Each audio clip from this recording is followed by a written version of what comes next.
Mujeres que inspiran. Es que tal persona tiene privilegios y por eso puede lograrla. En cambio, yo abracé mi historia y mi contexto. Ahora en este mundo tan superficial, como que es muy difícil conectar con lo que realmente uno quiere. Entonces, el arte fue como eso que me hizo salir de mi mundo superficial y ponerme en mi mundo sensorial. En rap y en el arte conecté algo muy lindo y que fue mi pasión. Como que en verdad vayan a terapia, amigos. Bienvenidos a un nuevo episodio de Puras Duras Podcast. Por aquí Karen Carvajalino con una historia que van a amar. Yo estaba entretenida, casi no empezamos la grabación aquí, yo escuchando toda la historia previamente, pero así como yo estaba enganchada, creo que ustedes no solo van a engancharse con esta historia, sino a aprender tantas lecciones bonitas. Y en este episodio me sigue acompañando Mónica Parra. Moni. Gracias. Súper contentos, como decías, muy orgullosos. Esta es una historia que nos encanta porque representa la tenacidad y la berraquera que tenemos las mujeres a lograr lo que nos proponemos y sobre todo a hacer carrera. Entonces queremos presentarles a Carol. Carol trabaja en Rappi, ya nos va a contar un poquito más de ella, lleva 8 años, pero además fue de las primeras mujeres repartidoras en conectarse a la aplicación y ha hecho una carrera espectacular, así que quisimos traerla hoy para que nos inspire a todos. Bienvenida, Carol. ¿Cómo te sientes? Hola. Me siento nerviosa. Es la primera vez que cuento mi historia en estas magnitudes, como de mucha audiencia. Entonces, sí, emocionada por estar aquí. No, pero además porque estas son magnitudes donde tú no sabes. La comunidad de Puras Duras escucha, toma nota. O sea, de verdad quiero que sepas que vas a superar los nervios con un propósito muy bonito. Yo hago parte de la comunidad, se los juro. Me encanta. Bueno, muy bien. Bueno, aquí, madre, es que no sé por dónde empezar, Moni, porque hay tantas cosas. Esta señorita fue de las primeras mujeres repartidoras de Rappi, pero entonces luego empezaste como rapitendera, pero entonces transicionaste a trabajar en Rappi y entonces llevas un montón de tiempo ahí y yo te quiero como entender tantas cosas, mejor dicho, cómo empezó todo. Yo creo que todo empezó por... No sé, espera. ¿Cómo llegaste a Rappi por Listo. primera vez, cuando empezaste a conectarte en el app? Yo me enteré por Rappi por medio de un anuncio de Facebook que estaban buscando repartidores para entregar domicilios. Yo no tenía ni idea que era Rappi, no sabía que era eso. Claro, esto es hace rato. Sí, 2015. Entonces fui al lugar donde decía el anuncio y efectivamente habían muchas personas interesadas en ser repartidores y era fácil, era simplemente conectarte en una aplicación y entregar domicilios a cambio de dinero. Y era lo que yo necesitaba. Yo creo que por donde empecé fue por la necesidad. Porque necesitabas un ingreso. No, pero echa el cuento entero, porque quería ser bailarina. No, es que hay tantas cosas detrás. Es que además es artista, ¿no? Exacto. Entonces, la razón por la cual tan pequeña, a los 18 años, tenía como la necesidad de tener ingresos fijos y ingresos como sustanciales, era porque básicamente decidí dedicarme al arte, ser bailarina. Y en un país como Latinoamérica es demasiado complejo dedicarte al arte. Entonces, pues mi idea fue como, ok, de día trabajo y el resto del día o la noche puedo dedicarme a la danza. Y así siempre lo pensé, entonces dije, ok, ser repartidora en Rappi me permitía tener flexibilidad de tiempo, conectarme a la hora que quisiera, en el lugar que quisiera, siempre habían pedidos disponibles y tenía el dinero para poder empezar a pagar pues mis estudios. ¿Y cuánto tiempo fuiste repartidora? Fui repartidora como entre 5 y 6 meses en el 2015. Y me imagino que si hoy hay pocas mujeres todavía que son repartidoras, en esa época asumo que eran muchas menos. Muchas menos, o sea, cuando yo entré, yo era la única mujer en Bogotá siendo repartidora. Y era muy loco porque era ser repartidora en bici, como alrededor de muchos chicos, había mucha gente joven, mucha gente estaba interesada en ser repartidor porque era muy fácil acceder a, ¿no? Y entonces me acuerdo que teníamos como, era como una hermandad, eran como amigos repartidores, chicos ayudándome a mí como acompañándome en mis pedidos. Si yo entregaba hasta altas horas de la noche, ellos iban conmigo detrás a entregar pedidos. Si se me pinchaba la bici, me prestaban una bici. Como que en verdad la comunidad era muy hermandad. Bueno, entonces, a ver, empezaste joven, muy bien, persiguiendo un sueño, y yo ahí es donde creo que Rappi sí es esa plataforma que le permite a muchas personas trabajar por cumplir sus sueños. Entonces, ¿cómo llega ese momento de transicionar entre ser rapitendera y entrar propiamente a Rappi, pues digamos la empresa, si se quiere? Yo creo que mi historia se puede englobar en 3 factores. Hay un factor de suerte, hay un factor de rasgo de personalidad, de cómo soy yo, y hay un factor de decisiones. Ok. Por cómo yo soy y por cómo he desenvolvido mi personalidad, pues soy una persona muy frentera, muy berraca, muy honesta, y me rebusco las cosas. Entonces, pues golpeando puertas, como que en verdad llegué al punto donde era, y tuve la suerte de, ok, siendo rapitendera ya tenía como acceso a otras personas que ya trabajaban en Rappi. Entonces llegué a golpear la puerta a uno de los fundadores de Rappi, Felipe Llamarín, y pues le dije como, en verdad quiero trabajar en Rappi y quiero tomar la decisión de ser parte del equipo de Rappi. Pero espérate, porque es que aquí me encanta el tema de los 3 factores, una respuesta estructurada. O sea, ella mentira, no vino nerviosa, vino preparada. Entonces, en este primer factor, que yo digo suerte, pero suerte sí y no, porque es que si tú no lo hubieras tocado la puerta, nadie te hubiera abierto, ni te hubiera dicho que no, ni te hubiera dicho que sí. Yo creo que suerte me refiero a el contexto donde tú naciste, puede ser suerte. Ok. El privilegio o los no privilegios pueden ser suerte. El tener acceso a educación de una manera fácil puede ser suerte. Eso no lo tienes tú bajo tu control. Lo que tú tienes bajo tu control es tu personalidad, tú como persona, tus valores y tu ética, y las decisiones que tú tomas sí hacen parte de algo que tú puedas controlar. Entonces, si lo vivimos en esos 3 factores, yo puedo decir, tuve suerte de entrar a Rappi, que era una empresa que hasta ahora estaba empezando, donde claro, habían muchas más posibilidades para mi futuro. Mi personalidad me hizo ir y buscar eso, y tomé la decisión de hacerlo. ¿Y cómo describirías tu personalidad? Uy. Claro, porque dices, bueno, un factor importante es mi personalidad, pero aquí lo que... Pero mira que ahorita nos estabas diciendo que eres honesta, decidida. Sí, es raro. Yo soy una persona muy honesta. Yo soy una persona muy humilde, que quiero aclarar esto porque creo que esto sucede mucho alrededor de mi contexto. Yo crecí en una familia pues de recursos medios bajos, donde usualmente las personas que crecen en ese contexto tienen como un raye, un posible pensamiento de es que tal persona tiene privilegios y por eso puede lograrla. En cambio, yo abracé mi historia y mi contexto y dije, o sea, puedo lograrlo sin tener ese raye y quitarme ese ego y esa envidia y el porque yo no tengo, no lo puedo lograr. No, porque yo lo creo, lo puedo lograr. Entonces, pues yo creo que mi personalidad nace mucho de...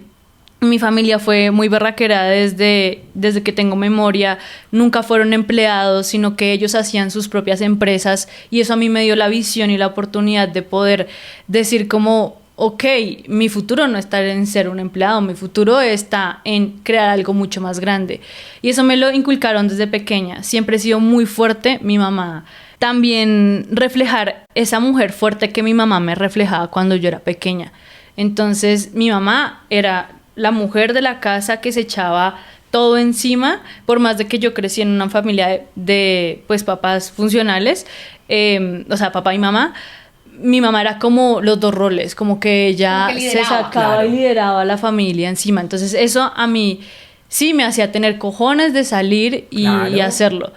Y también soy muy amorosa y sensible. O sea, yo todo me lo tomo en el presente. Yo todo me lo tomo como estamos viviendo este momento, y estoy dando todo por sentirlo y vivirlo. Pero yo creo que eso también hace parte de mi contexto de artista. Hablemos un poquito de ese contexto sí, de es artista, interesantísimo. de ese sueño que estás persiguiendo desde muy chiquita, porque pues a los 18 años decir, ok, este es mi sueño, voy por ello y necesito una fuente de ingresos que me permita cumplir mi sueño, pero además sigues siendo artista y sigues siendo bailarina, ¿no? Porque muchos tenemos sueños de pequeños y los abandonamos en algún momento, pero tú sigues teniendo esa motivación y sigues siendo artista. Sí, yo creo que esto nace mucho de... Y siempre me lo he dicho y siempre se lo digo a las personas que son cercanas a mí, como encuentra tu pasión, encuentra dentro de tus vísceras eso que te hace sentir, que te hace vivir, que te hace ser humano y estar aquí. Porque ahora en este mundo tan superficial como que es muy difícil conectar con lo que realmente uno quiere. Entonces el arte fue como eso que me hizo salir de mi mundo superficial y ponerme en mi mundo sensorial.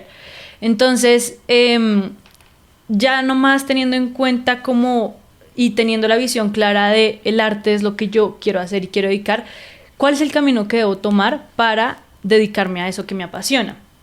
Entonces, Rappi me dio las posibilidades y las oportunidades de tener como una carrera por otro lado que yo no tenía, o sea, tenía cero planeada que iba a pasar así, pero en Rappi, en el arte, conecté algo muy lindo y que fue mi pasión. En Rappi encontré que a mí lo que me encanta es crear.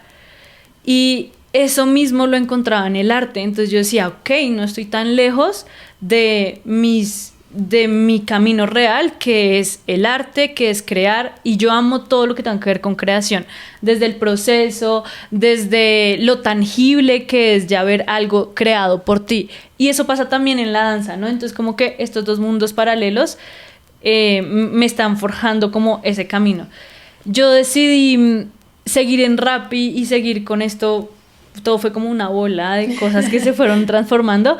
Pero era muy loco porque pues en esa época se trabajaba mucho en Rappi y tenía poco tiempo para la danza. Entonces tuve muchos años en los que tuve muchos baches de mi danza por poner en prioridad la decisión de, ok, quiero crecer un poco más por este lado profesional del mundo de las startups que por mi arte. Pero nunca lo dejé. Okay. O sea, nunca lo solté y desde hace 2 años como que pude encontrar ese balance. Es muy difícil en una empresa, en una startup como Rappi, encontrar un balance. No más esto de work-life balance, de cómo encuentro un balance no más de mi vida personal versus mi trabajo. Ahora, cómo encuentro un balance de mi vida personal, mi arte y mi trabajo, o mi pasión y mi trabajo. Entonces, como que lo que me hizo a mí encontrar como ese balance fue el poder diferenciar entre mi vida laboral, porque Rappi era mi vida laboral, no era mi todo, o sea, yo lo tenía como mi todo y eso era un problema. Entonces era mi vida laboral que me permite tener los ingresos necesarios para poder sostenerme económicamente, todavía manteniendo la figura como artista. Bueno, yo quiero aquí entender, para la siguiente pregunta que te voy a hacer, hoy por hoy, ¿cuál es tu rol en Rappi? Yo hoy en Rappi soy líder de producto, mi producto, y me encargo de la primera pantalla que ve el usuario, Home. Okay. Literal, cuando tú abres la aplicación, todo lo que ves es todo lo que creamos nosotros y mi equipo y nosotros. Yo Bien. Y mi equipo. Mi equipo y yo, perfecto. Entonces, ahora sí voy con la pregunta. Yo creo que Rappi, sin duda alguna, puede ser el referente más exitoso de emprendimiento en América Latina, me atrevo a decir, en Colombia, sin duda alguna. Y para muchos emprendedores es un referente. Ahora, yo quiero saber, en ese rol que tú tienes, en estos años que has aprendido, ¿cuáles pensarías que son habilidades clave que cualquier joven, como de tu edad, como de mi edad, como la edad de Moni, debe tener para el contexto de hoy día en el emprendimiento? A mí lo que más me voló la cabeza de trabajar en una startup es este resultado tangible de tú creas algo y ves lo que creaste. Y ves cómo eso afecta positivamente la vida de alguien. Como que siento que no todas las personas tienen la posibilidad de que en su trabajo vean que realmente están impactando la sociedad, impactando algo. Entonces yo creo que como lo que realmente uno tiene que empezar a desarrollar es, uno, resiliencia. ¿Por qué? Porque en ese proceso de impacto hay un proceso y ese proceso es jodido. O sea, no es nada fácil trabajar en una startup, no es nada fácil todos los días encontrarte con obstáculos que tú tienes que resolver. Entonces ahí va la otra, como tienes que tener una resolución de problemas, una habilidad de resolución de problemas impresionante. La resiliencia va en el sentido de que unos días puedes estar abajo, unos días puedes estar arriba, unos días no le pegas a la métrica y te sientes como una mierda. Ay, perdón, ¿puedo decir grosería? Sí, sí puedes. Yo soy muy grosera, perdón. Y luego puedes estar arriba y no sé, todo lo que planeaste salió muy mal, ok, estás en el piso, pero como te paras fuertemente y te levantas y dices, ok, el próximo sprint tiene que salir muy bien como lo teníamos planeado. No importa que tengamos un carryover gigante, lo podemos seguir manejando. Entonces creo que resiliencia, resolución de problemas, mucha comunicación asertiva. Esto no es solo para Rappi, sino en general la vida. Como que en verdad vayan a terapia, amigos. Pero la comunicación asertiva te da herramientas para desenvolverte mucho en tu día a día.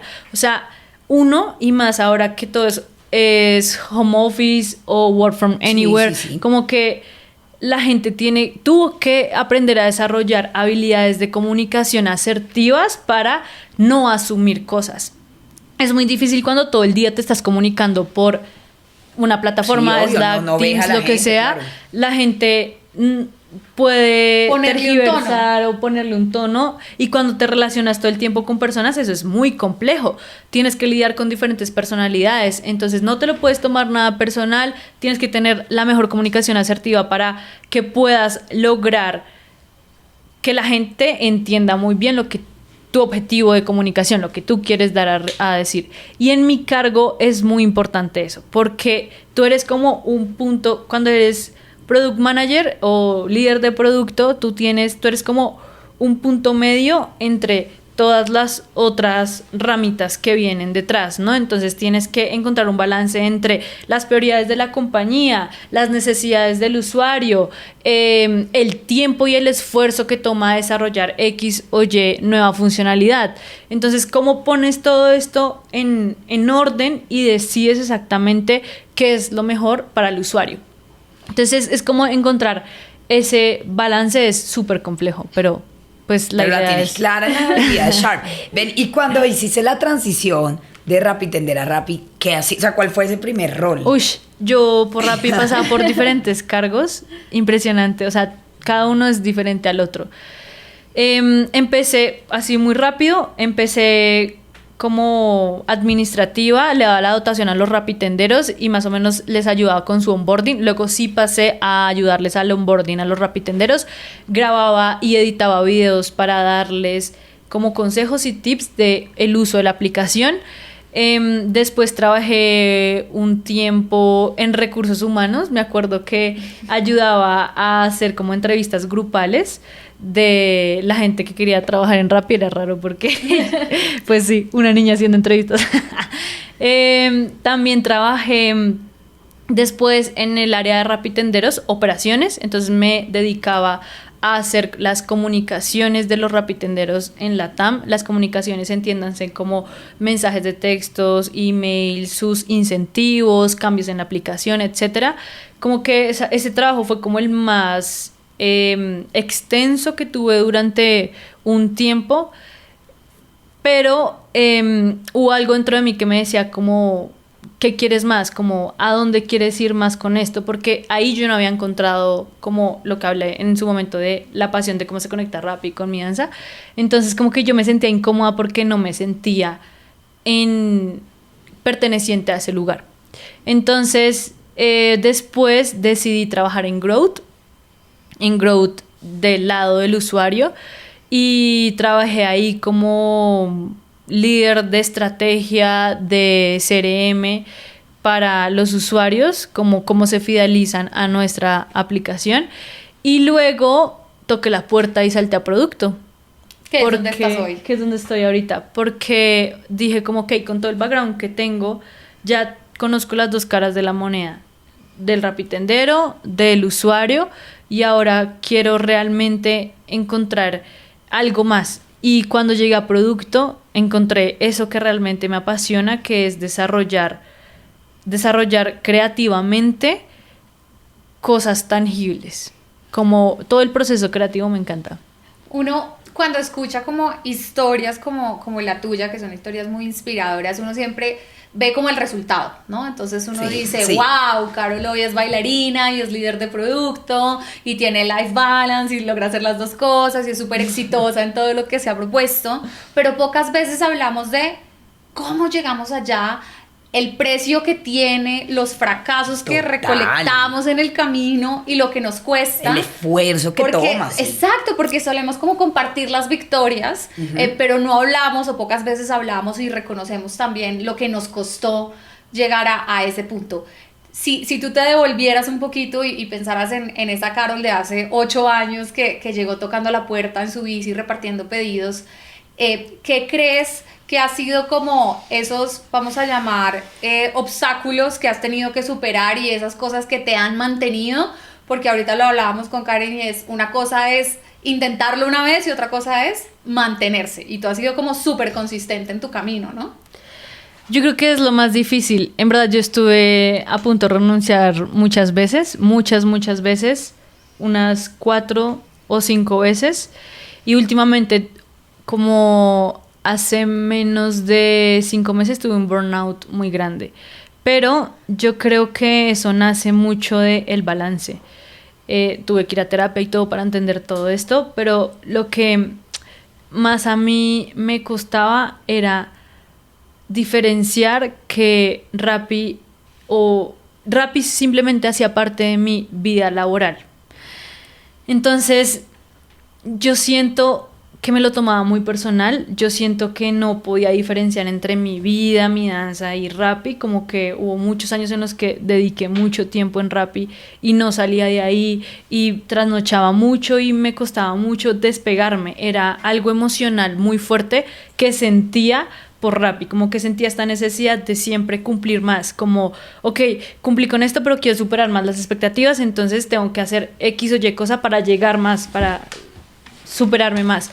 Pero eso es muy tóxico para uno mismo, ¿no? Y agotador. Y agotador. Entonces, luego me empecé a cuestionar como por qué la gente le cuesta mucho como entender esa diferencia, y es porque es algo adictivo. O sea, el que tú te pares a trabajar y el que impactes a X personas y que lo veas con tus ojos y lo toques es algo adictivo. Es como, ok, estoy haciendo algo con mi vida, me siento útil, pero ahí viene como el que estoy llenando X vacíos emocionales que me está dando la satisfacción de trabajar en esta startup con estos resultados. Estoy llenando un vaso que estaba vacío de falta de otras cosas. Entonces el balance fue como, ok, si tengo este vaso, ¿cómo hago para realmente llenarlo de las cosas que a mí me motivan y me hacen feliz sin necesidad de que dependan 100% del trabajo? Entonces como que vacié el vaso y dije, ok, voy a ponerle orden a mi vida laboral, personal y artística, y cómo hago para que ninguna de esas 3 raíces se pierda. Entonces fue demasiado difícil, se los juro que fue demasiado difícil. Me costó lloradas, trasnochadas, cosas muy existencialistas, como el hecho de ¿por qué sigo aquí? ¿Por qué llevo tantos años? Y la gente también me lo preguntaba, como ¿por qué no te has ido? Todo el mundo se ha ido, ver que con las personas que empezaste se fueron, y es como, ¿será que es mi momento de saltar? Y yo nunca me sentí lo suficientemente segura para decir, es mi momento de saltar. O sea, este es el día de hoy que yo aún siento que aún tengo muchas cosas por construir en Rappi y en mi carrera por ese lado profesional. Entonces como que siento que es siempre tener muy claro lo que quieres en cada rol y los objetivos. Si tú no tienes claro por qué estás desenvolviéndote en X rol o cuál es tu misión ahí, es muy difícil que haya un motivante para hacerlo. Entonces, algo también muy importante que entendí es que es normal que no todos los días tengas motivación. Sí. Es normal que todos los días te puedan costar. Bueno, eso no es normal, ¿no? Si es mucho, durante mucho tiempo No es Pero no normal. hay que idealizarlo. Claro. Exacto. No hay que idealizarlo, no hay que normalizarlo, no hay que normalizar sentirse mal y sentirse agotado, porque yo durante muchos años me lo normalicé. Yo dije, ok, es un trabajo duro, claro que me va a costar, pero no debería costarte tanto tiempo, no debería costar tu salud mental, por ejemplo, que era una de las cosas que a mí más me afectaba. Entonces, dije como, ok, pues voy a darle orden a mi vida y voy a hacerlo, y pues decidí como empezar de a poco, ¿no? Como encontrar esas cosas que me motivaban, y las cosas que no me motivaba lo llevaba por la disciplina, ¿no? Entonces, cuando tú no te sientes, tú no todos los días te vas a sentir motivado, y si no te sientes motivado, tienes otra cosa que es la que te hace pararte, y es la disciplina. Entonces, si combinas motivación, disciplina y un objetivo claro, siento que es la clave para que puedas avanzar día a día por más de que te cueste. Y esto es en general, no solo como en la vida laboral de una startup compleja de desenvolverte, sino para todos los ámbitos aplica. Sin duda alguna, y me encanta esa fórmula, ¿verdad? Motivación más disciplina y un objetivo claro. Yo creo que ahí es donde uno tiene resultados supremamente potentes. Yo quiero las dos últimas preguntas, Moni. Te voy a dar la última a ti, pero voy a hacer la siguiente, y es: ¿cuál es el consejo más valioso que alguien te ha dado? El que no llora no mama. Mentiras, pero sí, en verdad. O sea, a mí me parece muy valioso. O sea, da risa, pero a mí, o sea, dilo tú. Contexto: cuando firmé el contrato en Rappi, uno de los fundadores, Felipe Villamarín, me vio como desde una esquina de la oficina y me gritó: ¿sí ves, Carol? El que no llora no mama. Y es que, traduciéndolo como a otras formas de decirlo un poco más bonito, es verdad. Si tú no persistes, si tú no estás ahí tocando las puertas, si tú no estás, si no hablas, si no dices lo que quieres, si no dices y entiendes contigo mismo qué es lo que quieres, no vas a lograrlo, no vas a poder avanzar nunca. Siempre te vas a quedar en tu zona de confort, siempre va a sonar muy cliché, pero sí, siempre te vas a quedar en tu cajita de comodidad. En lo que ya sabes y en lo cómodo y en lo exacto. Si no tienes los privilegios, si tienes necesidades, si no tienes cómo por tu contexto avanzar, llóralo, porque el que no llora no mama, en verdad. Literalmente hablando. De acuerdo, yo creo que hay que ser súper vocales con lo que uno quiere y caminar hacia allá. Para cerrar, quisiera preguntarte, si tuvieras que darle un mensaje, seguramente hay un montón de mujeres escuchándote y diciendo, wow, qué impresionante, qué dura. Pero de pronto esas mujeres están pasando por un momento distinto o por un momento difícil, o están pensando que ese sueño que tienen, que en tu caso es la danza, que en tu caso es encontrar ese balance profesional, artístico, lo ven muy lejos, se lo ven muy inalcanzable y de alguna manera se están como rindiendo, diciendo definitivamente este sueño que yo tengo no lo voy a lograr. ¿Qué les dirías a ellas? Yo creo que como lo mejor es creer en uno. O sea, todas las personas tenemos capacidades para lograr cosas, pero si tú no identificas realmente cuáles son tus capacidades y en qué eres bueno, no vas a poderlo hacer. Puede que tengas la mejor suerte del mundo, el mejor contexto, pero si no crees en ti, no vas a poderlo hacer. Y yo no creo en la meritocracia, sino que creo en verdad en lo que uno es y en lo que uno es capaz. Yo creo que esa es. Bueno, creer en ti, llorar para mamar, aprovechar las oportunidades. Carol, muchísimas gracias por estar aquí. Gracias a ustedes. Muchísimas gracias por estar aquí. A ustedes por escucharnos. Recuerden compartir este episodio y nos escuchamos entonces en un próximo episodio de Puras Duras Podcast. Yo soy Karen Carvajalino. Y yo soy Isabela Orduz. Y esto es Puras Duras Podcast. Puras Duras Podcast. Puras Duras. Puras Duras Podcast. Te invitamos a oírnos y vernos en todas las plataformas y seguirnos en todas las redes sociales.